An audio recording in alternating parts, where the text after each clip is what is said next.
roboethics, which is on everyone's mind, it's important to realize, I think, that by the time I hit 65, a quarter of the European population is going to be 65 and above. And so we are going to need help. And my hope is that robotics and technology can hopefully allow us to stay in our homes longer, but can also make human workers' job a little bit more human and allow us to interface with those which we care for and love.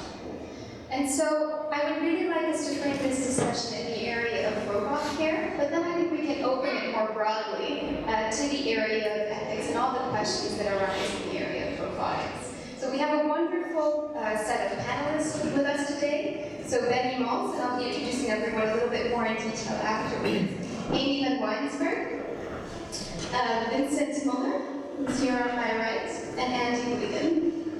Excellent. So what I'd like us to do is we're going to spend maybe 15-20 minutes allowing our guests to tell us what they think about the ethical issues in robot care, but also more broadly in robotics, if you'd like to expand a little bit beyond that. And after those 15-20 minutes, I'm going to have a discussion with each of you, and then I'd like to open the floor for the last 20 minutes to the public. So if you have any questions, please note them down, and you'll have the opportunity to ask those questions a little bit later on. So I'm going to start with the left here. So our very first speaker is Bennie Mols. He's a science and technology journalist with a special interest in artificial intelligence, robots, and the human brain, so very fitting. He has more than 15 years experience working for print, media, online, radio, and TV. And he's recently given a TEDx talk on intelligence and has many books, but I just wanted to highlight 3 of them. One is Living with Robots, one is Turing's Tango, and one is Robotics for Future Presidents, which might be very timely right now. Bennie studied physics and philosophy, and holds a PhD in physics, so he knows what he's talking about. So do you want to just open the 2, 3, 5 minutes about ethics in care, and more broadly, if you like? Well, thank you very much for the nice introduction. I think it's very important to make a distinction between care robots that do physical tasks and care robots that are meant also to do social, emotional tasks. And I think that hardly anybody has a problem with a robot that brings medicine, a robot in the form of an exoskeleton that supports people. But it becomes a bit more creepy, maybe, as soon as the robots get social and emotional skills. I know that if you look at elderly care, about 1/3 of the complaints, worries that the elderly people have is actually a cry for attention. And the ethical question then is, are robots able to give real attention, or is it a surrogate? And we can ask the question, is a surrogate enough? I think there, of course, there will always be people who easily accept that a robot tries to talk with you, even if it's in a non-human way. But there are a lot of people, that's at least what research shows, that really want the human attention. So I think for the discussion it is important to make this distinction between robots that do physical tasks and robots that are also that have social emotional tasks. And you said something about my interest in the human brain. All we know is that basically the human brain is really a social brain. We like to connect to other people, also in a physical way. And in the development of care robots, I think that's by far the hardest aspect. And sometimes I think in the media, I work as a journalist, but I also read, of course, a lot of other journalists write. And I think sometimes the social, emotional component of robots is oversold. I think we are by far not ready to have robots talking to you, robots caring about people on a human level. So my proposition is that we should build robots that do the difficult, dull, dirty tasks in healthcare, so that we humans can do all the things we need on a social, emotional level, talking to people, caring about people, giving people a hug. And that robots should do the things like bringing the medicine, cleaning the room. That would be, I think, a good decision. Until the moment that our robots become so smart that finally they become on our social, emotional level. Excellent. So the specific tasks that we don't necessarily want to be doing. So our second speaker is Aimee van Wynsberghe, which we had the opportunity to hear this morning. She's an assistant professor in ethics of technology at the University of Quentin, and she's the co-founder and president of the Foundation for Responsible Robotics. She's also a member of the 4TU, is that right? Center for Ethics and Technology, where she heads the Robotics Task Force. And her current research looks at how we can responsibly design service robots, so also very timely. And in the past, she's also looked at care robots. Do you want to get us started? 3-5? My particular area of focus is how we can incorporate ethics into the design process of robots. So how can an ethicist or a robot designer engage in ethical reflection throughout the design process so that it's something that happens in a more proactive way, while the robot is actually being designed and developed, rather than we've made this robot, now what do we do with it? Is it a good thing? Is it a bad thing? It's not so good, but we don't have a choice because we've made it. We have to implement it somehow. So trying to take a more proactive stance and trying to incorporate ethics into the overall process.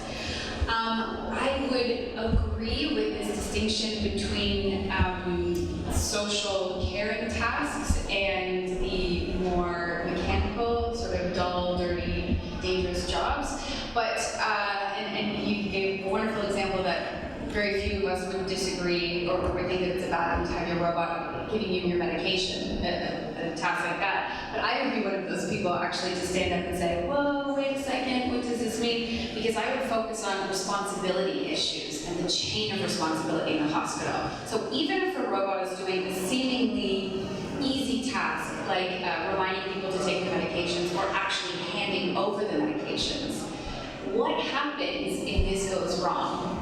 So what happens if the patient doesn't want to take it, or the patient takes it and throws it, and the robot just stands and watches this happen? Yeah, or the patient actually doesn't want to take it from the robot. How is this interaction then going to play out? If something goes wrong, do we blame the robot? Do we sue the robot? Do we fire the robot? Do we scold the robot? Right? So by actually delegating this kind of task, we've made an assumption about the kinds of responsibilities that robots should be allowed to have. So I'm interested in the delegation of tasks and what that means in terms of responsibility, how we can design robots that we maintain a chain of responsibility, because in healthcare, the professionalization of medicine is based on the fact that when you go into a hospital or when you go into a nursing home, you know that someone is responsible for your care, that someone is responsible if something goes wrong, right? And when the robot comes into this, how do we envision liability issues in that scenario? Yes? Responsibility is really interesting, and it's nice to see, or a little bit tricky, that a lot of tasks that seem mundane actually have a bunch of responsibility behind them. It's very interesting. The next speaker is Andy Bleaden, who's part of the Stockport Council in the UK. He's an external expert with the European Commission with a focus on health and aging, and he's been very successful building international consortiums towards securing larger European grants, focusing on the use of robots and technology for elder care. He has a special focus on dementia as well. Well, good afternoon. I thought it would be nice to have a bit of controversy. Not just because I'm from England and we're upsetting people at the moment. Not as much as the Americans, but only one. We were looking to cause a little bit of thought this afternoon and perhaps introduce some element of controversy. My background's in social care and ethics as well, but not in social care. We are targeting at the moment robots and robot care, and we're involved with a project in Stockport which is testing out robots for use with people who are living well with dementia. That makes people stop straight away and say, well, you can't do that. Not from an ethical point of view, but because it's wrong. But you notice I use the word living well with dementia, not dementia sufferers or people with dementia. People who are living well with dementia, people with early onset of dementia. So it's a slightly different focus. And we're doing that because our people are telling us that they're isolated. are older people and very increasingly younger people who have become diagnosed with dementia are telling us that they're isolated. Because I don't know what it's like in your country, but certainly in the UK for many years, dementia meant you had a form of social leprosy because your friends, family, and all your social circles abandoned you after your diagnosis because it's quite awkward. People didn't like to talk about it. It's less so now in the UK. I'm sure it's changing across Europe. But the challenge for me, the controversy is I hear what colleagues here have said about standards and the tasks that robots can carry out. But my background, as I said, is in social care, and I'm nervous about worrying about standards for robots that we can't take to task or tell off or unplug. Because we have staff that don't care very well. We have poor standards of care in our country as much as probably in other countries, but I am aware that we have nursing homes that fail regularly in their standards of care for people because they're under-resourced. Could robots help out now? Possibly. Could they help out with functional tasks? Definitely. Bring me a gin and tonic? Wonderful. Fetch my medicine? It's going to be a problem. People don't take the medication. I've been tricked for many years by people who wouldn't take medication. So I used to watch them and sometimes give it to them forcibly in my own psychiatric background. Not a pleasant time, so I hasten that. But could a robot do that? I don't know. I don't have a problem necessarily with a robot performing that task any more than I would with an unqualified, untrained nurse. I'll give you a couple of teeny pictures, small pictures, because I ask people who I work with about robots and what they feel about them. And one elderly gentleman said, "Andy, I don't have a problem with a robot. In fact, I'd probably be more inclined to have a robot in my house when I'm getting undressed and having a shower or going to the lavatory than I would with a carer who's paid not very much money to come to my house, who's not been trained very well, and she's the same age as my granddaughter. I'd be more comfortable getting undressed and talking to somebody who is a robot." And that was just their perspective. It's interesting. I don't want to correct them or challenge them at the time. I just note it. Because we are dealing with a lot of people, certainly in the UK, who are complaining that they are isolated, that they've been let down by our system, and they're on their own. So maybe, and we'll talk about this later on, I could talk all day about robots, maybe we need to have that conversation about companionship with robots. Because if you ask people if they'd like a robot as a caregiver, very often they say no. But if you ask them if they'd like a robot to help them get undressed, then they say yes. So it's really interesting that the tasks really do matter and how they look at it. But you're saying that maybe this more human emotional aspect is wrong with our robots. So we'll get into that a little bit later. So our final speaker is Vincent. I took my French accent there. Vincent Muller. He's a professor of philosophy at Anatolia College in Greece, and he's the president of the European Association for Cognitive Systems and chair of the EU Robotics Topics Group on ethical, legal, and socioeconomic issues. His research focuses on the nature and future of computational systems. And Vincent studied at the University of Marburg, Hamburg, London, and Oxford. He was also a Stanley Seeger Fellow at Princeton University and James Morgan Research Fellow at the University of Oxford. So what do you think about roboethics and care? Okay, thanks. Well, I was thinking along the line that you were thinking, that sort of tried to be provocative and perhaps undermining myself. So I thought I was going to go and say there aren't really any ethical issues in robotics. Really ethical issues. So how can that be true? I take it that there are more sort of substantive ethical issues, or the kinds of issues that involve some kind of value that supports moral judgment. So you can say about someone, you lied to me, or you deceived me, or you were unfair. right? There's a value behind that. And this is what ethics is about. We want to make these kind of judgments positively oriented. We also look at consequences in ethics as a whole direction of ethics and that.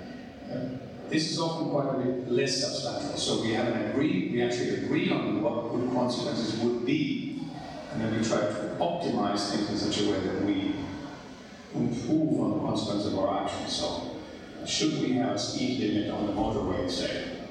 Is that kind of a question. We agree pretty much on what we think is important, and then we try to figure out how we can balance these various consequences. So these are, I think, less substantive ethical questions. So I don't see very many of the seriously substantive questions in ethics. In robotics, there are some. For example, robots in war, so-called killer robots.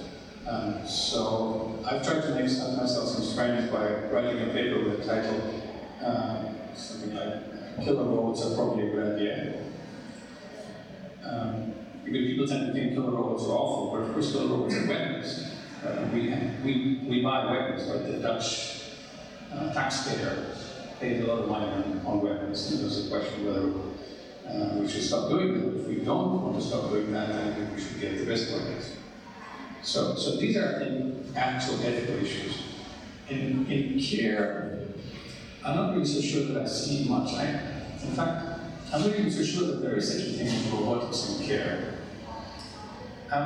If you think about it, what you talk about in one sense is robotics supporting care, right? So I used to work in hospitals as a student for many years, and so the majority of the jobs you do actually don't involve patients, but they involve all sorts of other activities to keep the thing going.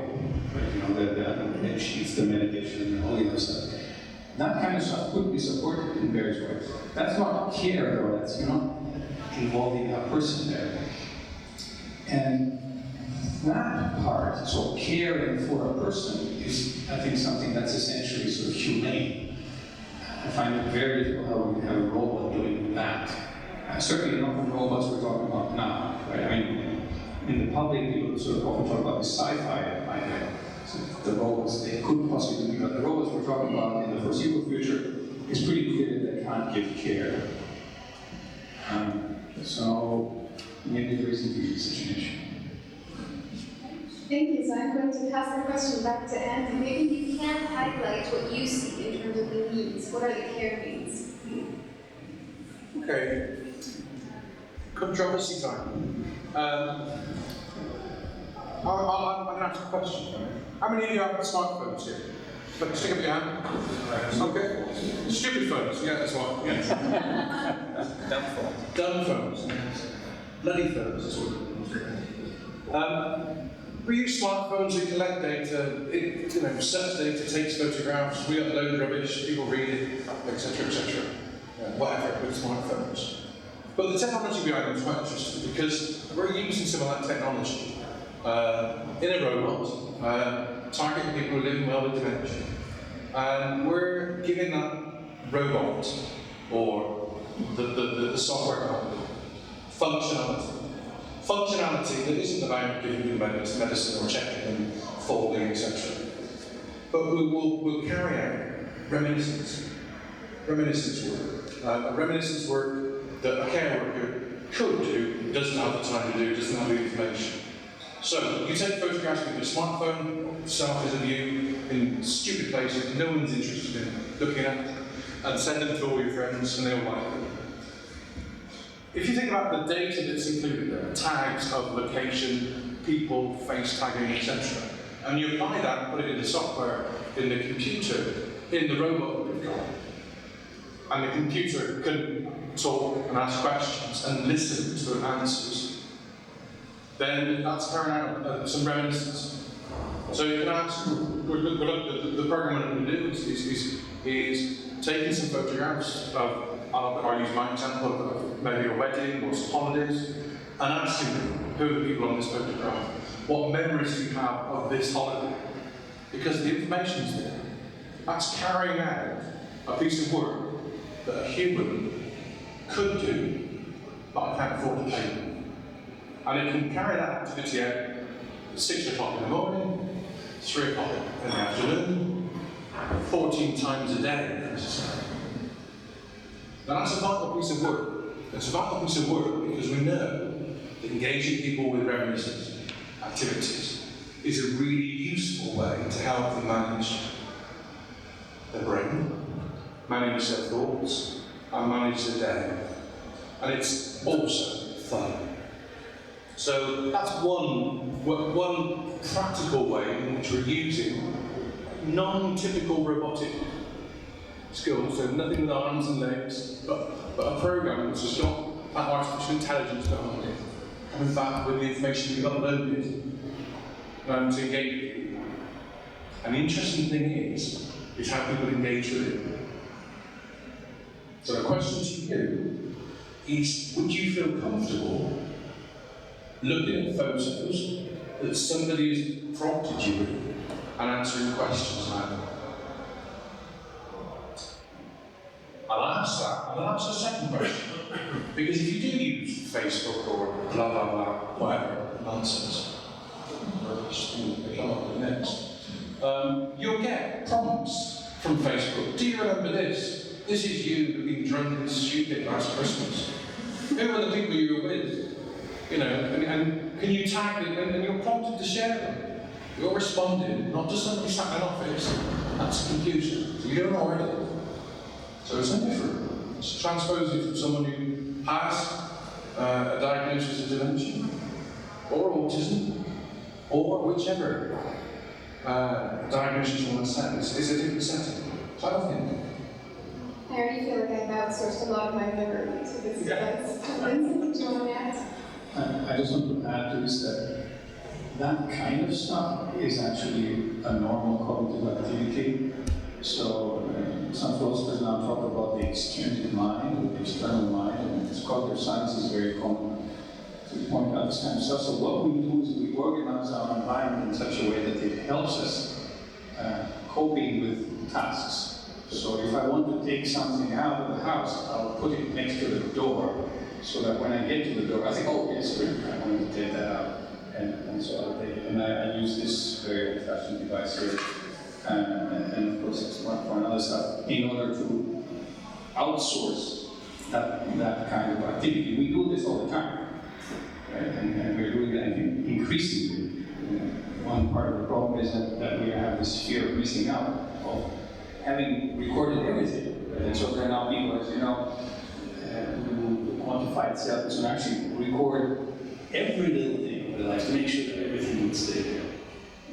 That activity in principle is something very, very common in all cognitive beings, including animals. So I just wanted to pick up on 2 points that I was listening to, and of course to continue to be provocative or controversial. So you had mentioned the anecdote of talking to the person, they would prefer to have the robot in their home, giving them care because it might feel more dignified and whatnot. And you were also raising the issue that a lot of times care in context isn't ideal, that people are mistreated. The elderly people in particular are a vulnerable demographic and their money is taken from them, and so why not introduce robots into this form of care? And I would push back on that to say robots is one potential solution, and we could have them for monitoring care workers and things like that, or actually replacing the care workers. But if we're spending millions and millions and millions of euro in the technology, why not also look at proper training of these individuals and proper support systems so that they don't mistreat the vulnerable individuals that they're taking care of because they have enough time to be there in the first place, or because they're being taken care of they themselves. So sort of shifting, why is this the first thing that we're jumping to as a solution? And then of course, I have to respond to the idea that there are no ethical issues in care robots or in robot care. So I like the distinction that you made that a robot actually isn't capable of providing care. I would agree with you on that, but I would think that the assumption that we have that a robot could one day not only provide this element or could give us the feeling that it's providing this element is an ethical issue that needs to be addressed in and of itself. So you could have the robots for the support staff and whatnot. That starts to take away an element of the humane aspect, I would say. If in the hospital, you're not even seeing too many people, the majority of the time you see a machine. But the fact that that's where we want to go, or not we, but where a select few want to go with the technology, or that, I had a really interesting conversation on the break that AI is better at picking up our facial recognition. So AI is better than a human at understanding how we're feeling. So if the AI is better, then why not have the AI do that instead of a nurse ask you how you're doing, your take on. And so I think those are ethical issues. That contributes to a dignified form of care as a technology versus a human. That's where the interesting core is, I think. So Aimee, what should we be thinking about in terms of human-robot interactions so that they are ethical? I think that the robot should be considered a tool and designed in that way, and that we recognize exactly what you were saying, that we can't lose this humane aspect. And so there always needs to be a human in the loop. So to borrow from the military context, a human on the loop or a human in the loop versus human on the loop, I think that there needs to be a human in the loop, making sure that the humane aspect is there, making sure that the chain of responsibility for decision making is there, and that the robot is used to help the human fulfill their role as care worker. Sure, go ahead. Very quick. Just a very short addition is a robot can enable a caregiver, but I think more importantly, can also enable the person themselves. So what I'm actually looking forward to, when I will need help perhaps at some point, is a machine that will enable me to do things by myself without having someone coming to my house and needing to do those things, right? As a care receiver. Yeah, as a person who needs support in some way. So, and again, I wouldn't call that care, right? I would call that enabling my life. So, Bennie, a lot of this has to do with public perception. What does the public think about robot caregivers? Well, in my experience, there is one group of people that see robots as dehumanizing healthcare. They're very much afraid, they find it creepy that robots might take care of people. And on the other hand, there are more of the utopian people who think that robots are helping with everything. And of course, like with many discussions, I think the truth will be in the middle. There are things that robots can do much better than humans, but there are many things that humans are much better at than robots. And that's especially what I told before, like talking, social, emotional relationships. So that there is this opposition between two groups. Do they need more information? Do they have a sense of what a robot caregiver might look like, or is it still very much in their imagination? Well, what you see is as soon as people really get experience with robots that we build, they get a much more realistic view. But on the other hand, in the press, there are a lot of articles or items on TV where robots are portrayed as solving every problem. And like I told before, I think sometimes it's too much overselling what they really can do. A couple of years ago, I took part in the Royal Society in London in a real Turing test. And a Turing test is a test where you don't know whether you are chatting online with a machine or with a person. And actually, if you know the questions what to ask, then it's very easy to find out that you are chatting with a chatbot. For example, as soon as you start to ask very personal questions, tell me something about your favorite childhood memory, tell me something about your family members, your friends. The chatbot isn't able to answer these questions properly because it doesn't have an own life. Yes, it doesn't know what pain and death is, what being born is. So it might make up these questions by looking in a large database of sentences. But is that enough? Don't we expect more from technology than from each other? Is one of the important ethical questions we could ask. So So just a quick question. I'm actually really curious to pose it to the panelists, but also to the audience. Because we're in the stage that we don't have, policy that says it's going to be a robot taking care of you in the hospital, or a human taking care of you in the hospital, or a robot in your home versus a human in the home. I'm curious, how do we decide these kinds of things? Do we do a survey of everyone's opinion and say, well, 70% said that they would rather have a robot in the home, so that's what we're going to do? Or is it individual choice that you have, this amount of money per person per care? So you can either have a person there that's there for a couple of hours, or a robot that is there for a little bit longer, and you make a choice based on sort of a financial decision. But I'm curious, how are we actually supposed to make a choice about who will be your caregiver? Is it the majority that determines this, or is it up to individual preferences and choices? Is that somewhere? But sorry, isn't You want this... to quickly and then we'll go to Andy? Okay. You're asking the wrong person about how do we decide things. I think we can go these things called referendums. We're not that good at this because they give us answers we don't like. But that's really important. Yeah. I think that's the consequences are very important. As a local government, we have that issue with care in general because we provide, not us, where I work, or I get sacked for saying this, but we in the UK have problems with providing adequate care by the state.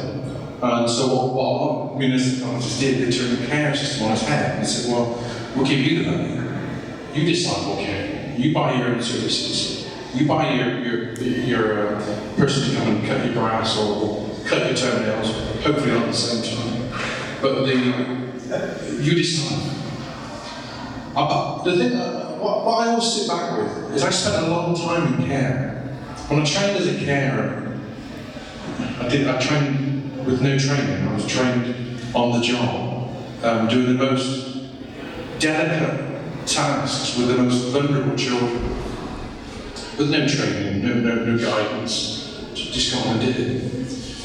And I did it because I cared and did the job and I learned and my career progressed. But I think back, all those years I've come across people who genuinely don't care, or that they deliver poor quality care. I think to some of the nurses I used to work with in a locked setting, in a secure unit for dealt with our most dangerous offenders. And I think, could they engage successfully with the people that they work with? No, they didn't. They were there to police the setting, they were there to control them, they were there to care. And so I think our notions about what care is and what it isn't need to be explored before we ask about what we think about whether robots can do or do not do for people. I'll give you this one. If you think about your most personal care you could have, and I know this, I've done it for many years. If you're in a position where physically you can't wipe your own bottom, who would you rather do that? Or what would you rather do that? Okay. Yeah, I just wanted to comment on the question that Aimee posed. Are we going to vote whether we accept these robots or not? No, we are not. I think it will go in the same way like it goes with the introduction of all technologies, like the smartphone. There are companies that start to make them, people start to buy it, and then they decide, does it do what it's supposed to do or not? And that's the way I think it will also go with robots. To give one example, already I think for 50 years a robot has been developed that can lift people out of the bed. A wonderful function because it's very heavy for people who have to do this all day long. But if you look in practice, it's quite hard to integrate it in the hospitals that we have at the moment. It's quite a bulky robot, you have to move it from one place to the other place, it's quite expensive. So it's not like commonplace nowadays to have this robot, although it could be a great solution, but you have to build it, experiment with it, see how it works in practice, and then if it does the job well, people will buy it or not. I think that's the way it will go. So market-driven, but there are all these questions of responsibility, these questions of ethics. Do we need a framework? Do we need something in place that guides people who really don't know anything about the ethical world to make the right decisions and lead influence? As I said, I don't think we need something radically new in that context. I mean, we need to adjust to new technological developments. Okay? We'll do that on a market level, and a level of state institutions, and a personal level. And by the way, about this lifting people out of bed, the last things I've seen were actually beds that could do that to some extent. Okay. Right, so we used to have, when I worked there, we used to have beds that could raise really high up, and you could sort of tilt them a little bit, not to throw out the patient, and that would help a lot already in your rooms instead of bending all the way down. Now they turn into a wheelchair. So then you practically sort of fold it up. So do we need guidance? Yes, I think we need guidance in the sense that we need to think hard about what is it that we're trying to achieve here and how do we best achieve it. How do we best balance the different interests that are in there? I think that's going to be a politically really important question. Because some people will say, okay, let's try and economize on that story. So contrary to what you said, they'll say, okay, great, we can now have one caretaker take care of 17% more people, so we'll economize on 70% of the money, as opposed to having them chat with the people they work with. So these political questions, I think, are going to be pretty crucial. How far are we going to take that? And but they're essentially like other political questions. We try to figure out what are the best consequences and how can we achieve those. And yes, it does depend on money. How much money are we going to spend on something? We don't like to think of it that way, but of course the state has to think of it that way. And the aims that we're trying to achieve in this way, I think, are the aims that we've been trying to achieve so far. And I don't think it's going to change so much, by the way. You said by the time you're 65, which is I was 65 already earlier, I think, they're going to be a quarter of people being 65. I don't think that matters really, does it? I mean, I think we generally speaking have a pretty mistaken idea about people who are significantly older than us. I don't know why this happens. So 20 plus years older, we think of them as aliens. They're totally different beings, but they're not. Think of the way you thought of the age you're now 20 years ago, if you can, if you're not 20. I think the notion that there will be lots of people over 65 or so, I think is pretty irrelevant. What's actually relevant is how high is the percentage of people who will need some support, and that's not going to change by them living longer. What's relevant, of course, in this context is how high is the proportion of the population, so that is how many young people are there at the same time. Right? But just having longer life expectancy says nothing about healthcare robots. This is used in robotics as a selling point. We need robots because of this demographics and development. I think that's not a particularly smashing argument. We need robots for all sorts of things anyway. I don't have any worries about this. So just Amy, since you asked the question, do you have an answer to the question? Who do you think should be answering basically figuring out what to do? It's something that I think about a lot, but I don't have the final answer because there are so many moving parts. But I wanted to answer your question of who or what would you want to take care of you in those most vulnerable moments. And I guess some people might think that they would want the impartial, objective robot because then they won't feel uncomfortable. But I have also been in a situation in the hospital, can't get out of bed, can't move. And it means so much to have a human come to your side, to look you in the eye, to touch you, and to say, it's going to be okay. I'm going to bathe for a little bit. And so maybe that's the ideal situation, but I don't see why we can't strive for the ideal. Why we have to say, there's too many care workers that aren't doing a good job, so let's get rid of them all and throw robots in there. I feel like that's jumping a little bit too far ahead. That's what makes us human, is feeling alongside other humans. And then what does it do? What does it do to society, to humanity, if we take those moments away from us to develop our skills of empathy, to really hurt with someone else, to go through something with someone else, to feel how courageous it is for them to get out of bed and try and walk to the other side of the room? It's a long-winded answer, but the point is, I would want a human taking care of me. I will when I am, however old I'm going to be when I need assistance. I will want a human by my side. And And those might be the parts that the caregivers like the most as well, those human moments where they're able to look someone in the eye rather than doing some of the tasks that are a little bit more difficult. Any other reactions to that? Well, I very much agree with Aimee, but I would like to add that one very important ethical question that we have to answer is which of the responsibilities in healthcare would we like to shift to a robot, and which responsibilities we want to take ourselves as humans, even if robots could do them. Andy, one final comment, and then we'll open the floor to discussion. I would say all, but I like telling stories with people in the background. And when we introduced the last robot that we had in Stockholm, we took it to a group of people who live in a lovely rural area in Stockholm where I live. And in comes the robot. I do my spiel, this is the robot, we talked about this before, etc. And there were lots of questions and a demonstration. And we noted what people's reactions were, we did the research, tick. But then the fun starts, because people start asking questions that weren't scripted. The best one was the question that answers, I think, some of your questions here, which was that they looked at the robot. It's like the Pepper robot, you know, it's a thing with eyes and it talks. And one woman, this lovely, lovely lady, says, I like the robot, it's very nice. It looks kind. Okay, it looks kind. It's a robot, I don't understand that. But noted that. But she said, I don't like it. Could we change the cover? Can change the cover, yeah. What sort of cover do you want? Just like red or blue or... No, I'd like a furry one. Okay. No, because it will fall over. But no.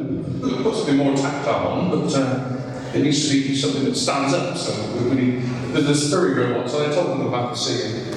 Oh, I think I'd like one of those. Because people do like to touch. They love tactile sensors. But it reminded me then, and all of a sudden my mind was transplanted back to when I started in care. And I used to go to care homes for old people. And those days they were awful in the UK. They're not now, they were awful. And every Wednesday or Thursday, the elderly ladies who usually were sitting in a circle, and they were handed a rabbit, a real rabbit, and the rabbit was passed around for an hour. Poor bloody rabbit. It had less hair than me by the end of it. Because they were stroking, a bit like the seal that you see next door. Because they loved the sensuality, it was lovely. And there would be arguments and bickering that she took that bloody rabbit longer than me, fat cow, give it to me. But there would all sorts of arguments, but it was useful for many reasons, not just the physicals. It was nice for them. And this then transplanted back to today. This lady asked, could she have a furry robot so she could touch it? You might think that's a one-off, but we know that the inputs that we give people, the tools that we give people, they do something to them. And they're very, very naughty. They humanise them. They put things on them. They give them names. They put hats on the robots that they give them. They come back wearing scarves. They come back with writing on them. And they personalise them. Why are they doing that? Why are they doing that to something that is just an inanimate object that sits in the corner of the room? Ask yourself that. I'd like to open the floor to discussion now, so does anyone have a question? So we'll start with Uwe, and then we'll go right behind. Thank you for your thoughts and also your examples. I was wondering at what time we will get a brochure about what is ethically correct and what is ethically not correct, because we keep contemplating about examples and we still don't know what is ethically correct. So, but I thought the ethics specialist could give us an answer now. And I would like to provoke you with something else. We were talking about elderly. I would like to talk about children. There's a movie on a Dutch example where a child with diabetes is having a now robot, and the now robot explains you have to take these doses, and what do you think about this? Is certainly it suggests that a robot can help a child get a relationship with a child. I know of examples where autistic children are somewhat getting reprieve maybe with a robot or getting some sort of relaxation. Is this ethically correct? Because they develop a relationship, and if you take this robot away, or if this robot is defunct, then what happens? Is this the whole therapy not working anymore? And I think on the other side, as the elderly, also kids take relationship to plush animals like teddy bears. So if you take the teddy bear away, it's the same principle. So where is the borderline between good and bad? And that's what I expect from the ethics people. Where's the manual and how does it work? Maybe I can add one thing on the now robot that you mentioned. That was a very interesting experiment. The idea is that the now robot plays a quiz with children that have diabetes. And in this way the children get to know more about their illness. And one of the interesting outcomes of the experiment was that it turned out that the children were more honest towards the robot than towards adults. So I think that was a positive outcome. And the children, it also lowered the threshold for children to come to the hospital. So these are two positive outcomes of this experiment. So first, one footnote. The fact that people get attached to robots, and you told us some nice stories about this, doesn't surprise me at all. I mean, people get attached to digital things in games, right? You feed a little, there are these games where you have to feed little 2D pixel things, right? You know that it's just a 2D pixel, right? But still you want it to survive, and it screams to you. So people get, and Tamagotchi is one example, that people love their cars, their mobile phones, and their clothes, and all sorts of things. So that doesn't surprise me. It's good. I mean, people attach value to things. Fine. About the brochure you asked for, I think I will be responsible for that since I'm the chair of the relevant topics group. So let me say two things. A, there are a number of brochures already around that people have developed. I have a list of them on our website, and we were developing a position statement of the topics group, which is going to be very short, and which is coming up in that respect. And C, ethics doesn't quite work like that.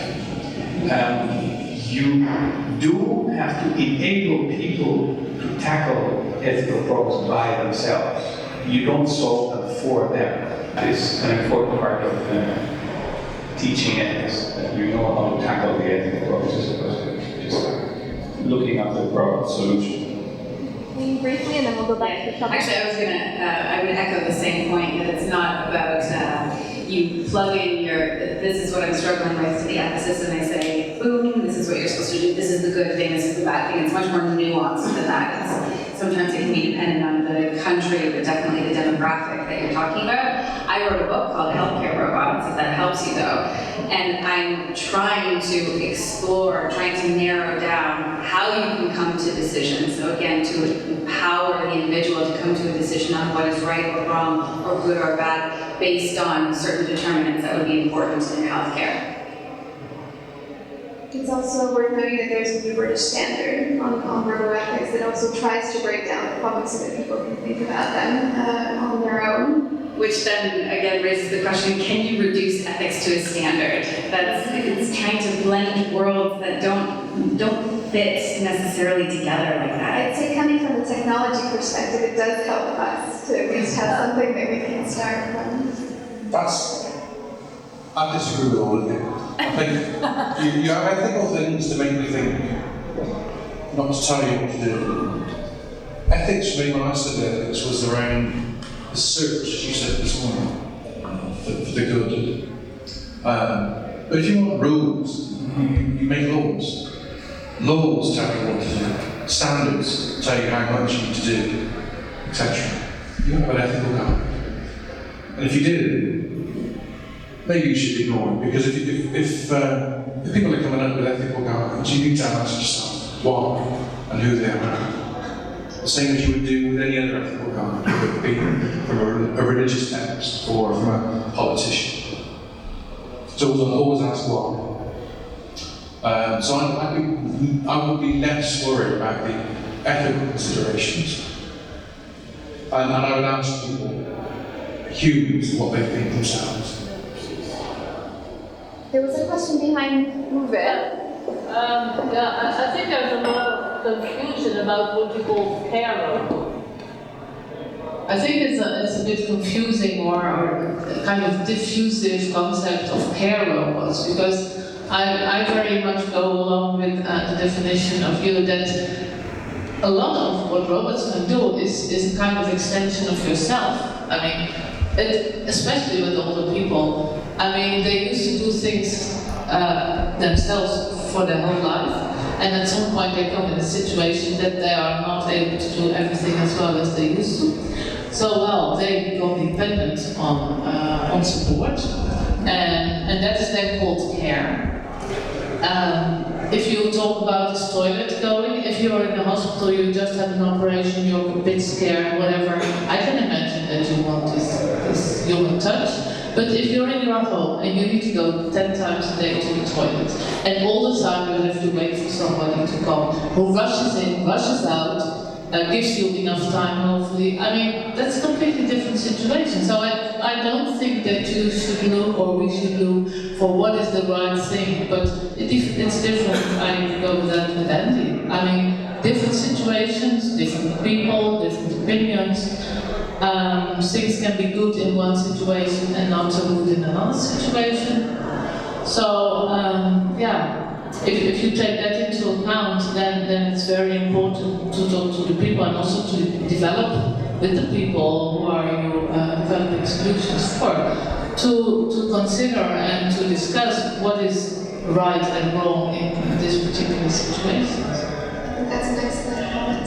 I'd just like to take multiple questions. There was a question right behind you. I think fundamentally there's something different between humans and robots, and I don't think that gap is bridged by delegating certain tasks to robots and trying to humanize or dehumanize robots or power. I mean, there's some ontological difference that is just unable to overcome. Talking about responsibility that Professor Aimee, sorry I can't pronounce your last name, that you spoke about initially.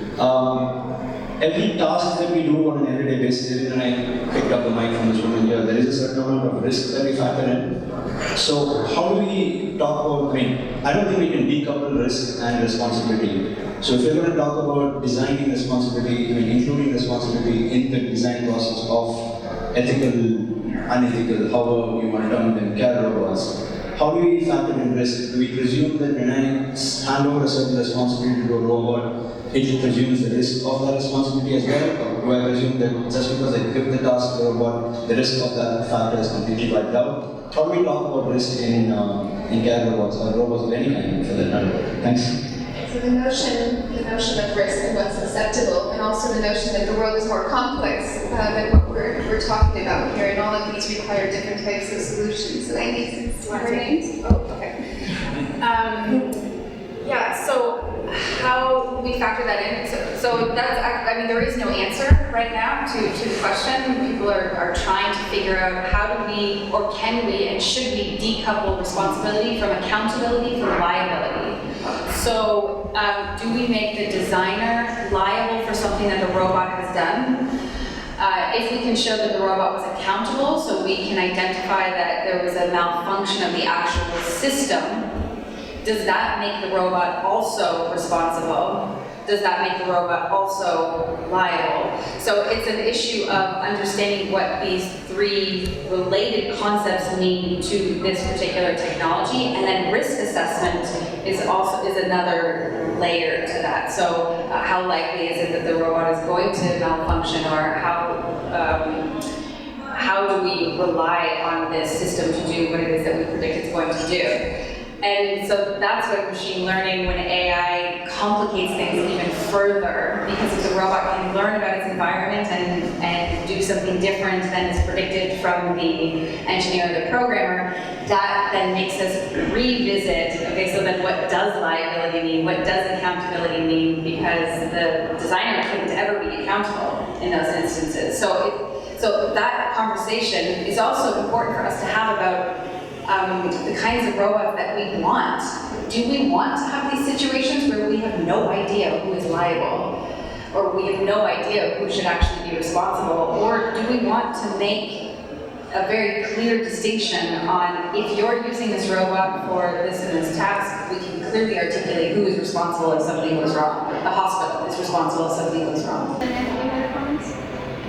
Just a brief terminological footnote to that. Moral responsibility is one thing, and legal liability is another thing, is civil liability. So moral responsibility requires some kind of idea of someone acting, being an agent, and being an agent who could have done otherwise. Specifically, if they would have known the consequences of their action. The level for that is fairly low. We attribute this to children, for example, that are responsible for their actions, and we tell them off, even to dogs.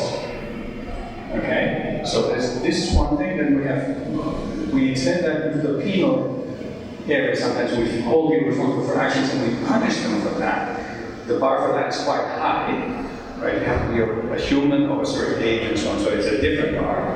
And then there's a quite separate story, which is civil liability. So in that area, the question is who pays? Okay, and that can be quite different from the person who's responsible. So if my son throws a rock against the neighbor's car, he's responsible, but I'm liable.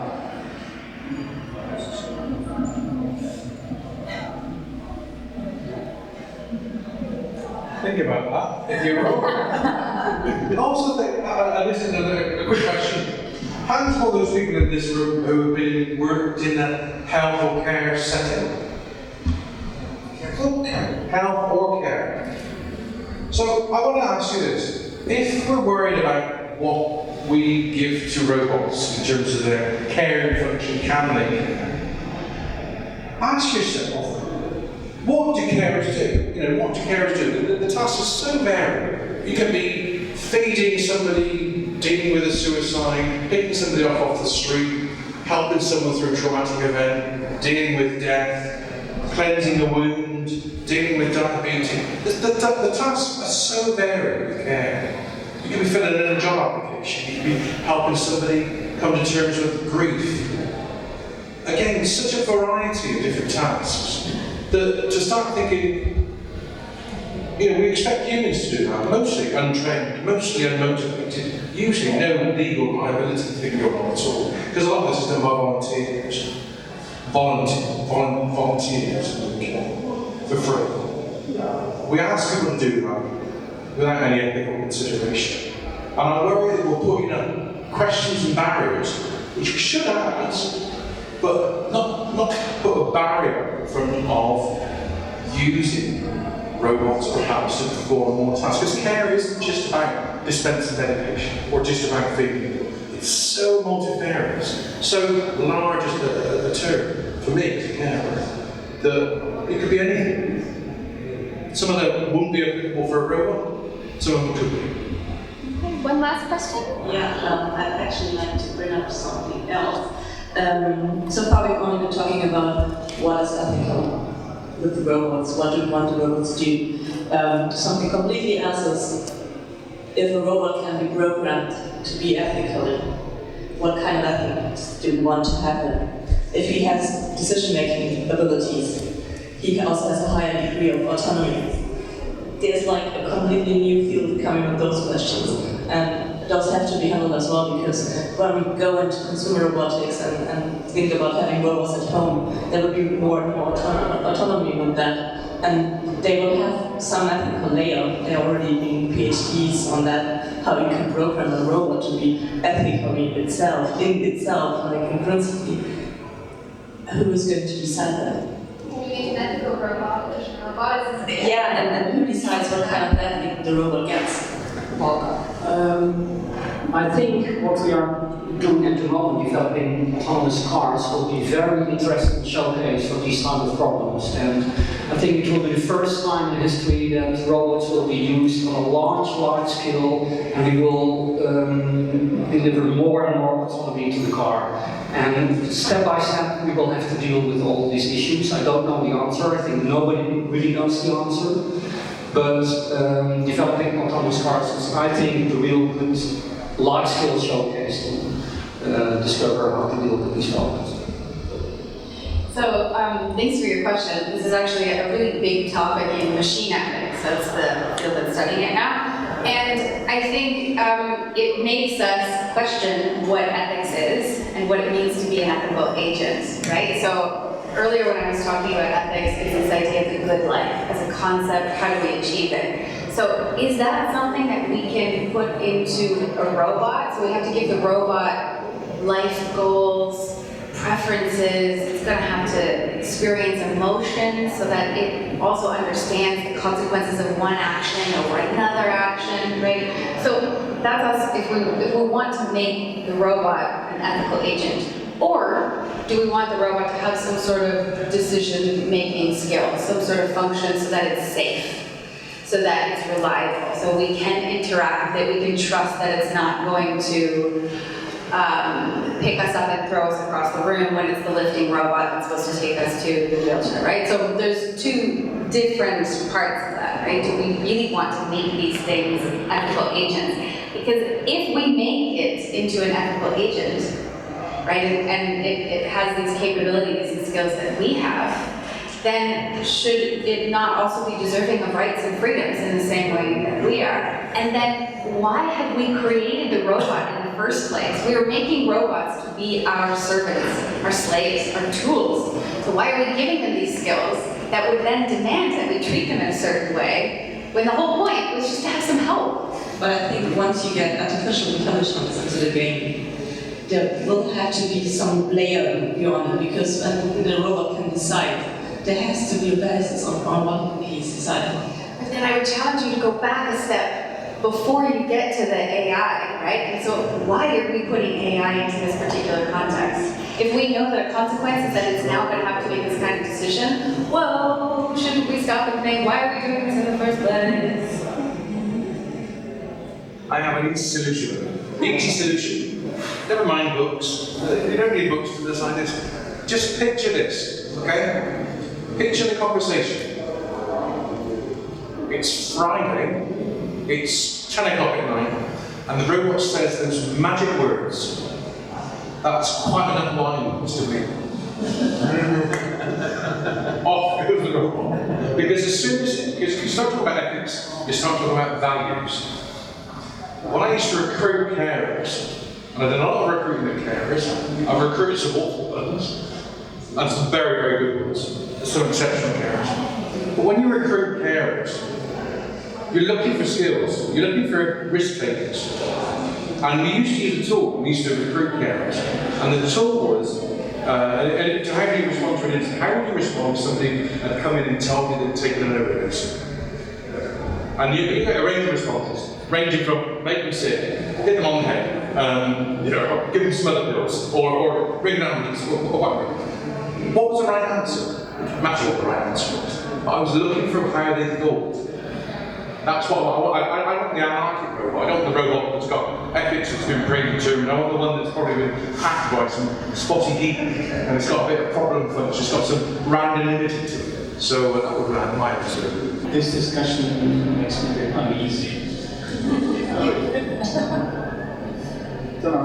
Some years ago, I was sitting in my office with Anders Sandberg, and we had this discussion about the trolley problem. That's where the philosophers and this is a very well-known thing we discussed in ethics classes, and we said, it's not funny, this is really going to be something for autonomous cars also, and we were thinking about this. We said, maybe we should write something about that. And we said, no, this is boring. I mean, it's just the same story they're getting over because, the trolley problem is well known and so on. That was a very bad mistake because it turned out to be a hugely popular issue. because the same old stories are attached to the same problem. I think something like that is happening here too. So people tend to think, okay, yes, this machine is making decisions, but it's not making decisions in a substantive sense. In particular, not in the sense that we would need in order to attribute moral responsibility to it. That is, roughly speaking, it could have done otherwise if it had decided otherwise, and would have decided otherwise if it had known something different. Something along these lines. So, we don't have machines that do that kind of thing. So, machine ethics is currently sci-fi. We should not be talking about that problem at all. We should be talking about what kinds of things we engineer into the devices that we make. Yes, of course, like in software, we should try to think, how do we make it in such a way that it respects the values, for example, privacy. Absolutely. So we should engineer in ethical ways. But that's not to say that the device will have an ethics. That's a misleading way of putting it. You're wrong. I know of a person who's actually doing a PhD programming ethics into a robot, exactly using that trolley problem on how this decision can be made. So it's actually already happening. I'm sorry, I'm not denying what's happening, because I know that. Right, that's my feeling. But what I'm saying is this is a misnomer. Okay? Some people talk as though the artificial device had ethical responsibility. That is wrong. Okay? Programming some ethical rules into the device is a perfectly acceptable and useful activity, but that's not the same. Okay, sorry, I'm a philosopher. Distinctions are my names. I thought we would actually get to the end of this discussion without talking about the trolley problem, but it doesn't work out that way. So I want to thank our panelists again. There's a little bit of time for those who wanted to ask questions to ask them during the break, and then we'll reconvene in 25 minutes or so for another panel discussion about robotics futures. So thank you very much.